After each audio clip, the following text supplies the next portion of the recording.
जर सुपीक झाली तर तुम्ही चमकणार. तुमची जमीन जर नापीक झाली तर तुम्ही कोमात जाणार. तेच ना, मग आम्ही 3-4 वर्षी लेट झालो. खरं आहे की नाही? आज पीक पाहिल्यावर तुम्ही हा बेसल डोस टाका. निरोगी झाड आहे. आपण बघता क्षणी आपल्याला बघावंसं वाटतं. कंटिन्यू पाऊस. जर हा प्लॉट केला असता आतापर्यंत अन्न मोकळं होतं वर चढत जातं ते. खालची टमाटी तशीच मोकळी, त्याची क्वालिटी संपते. गेल्या वर्षी तसंच झालं. आई बाप्पा गेल्यावर कोणाचं काय होईल? ज्या दिवशी 1000 रुपये कॅरेट गेले नसेल हां त्या दिवशी माझा फक्त शेंडा राहिला. केमिकलवरती प्लॉट समोर जो आता एसटीवर आहे, सिटीवर असतं ना, हां चालू आहे. 2 महिने प्लॉट चालवला. 1000 रुपये कॅरेट आणि माझा प्लॉट संपला. शेवटपर्यंत फवारणी झाली. किती खर्च केला त्याला? 55,000. किती गुंठ्याला? 16 गुंठ्याला 55,000 55,000 खर्च केला. आणि झाले किती? झाले किती? 80 ना त्यामध्ये तारकाटी आम्ही मोकळंच काम करतो. मजुरी काय मिळालीच नाही.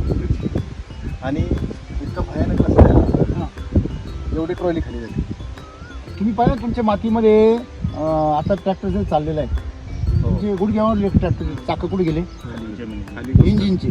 म्हणजे तुमची जमीन अजूनही एवढी जिवंत आहे, ती एवढी खाली टपते, म्हणजे तुमच्यासाठी चांगली बाजू आहे.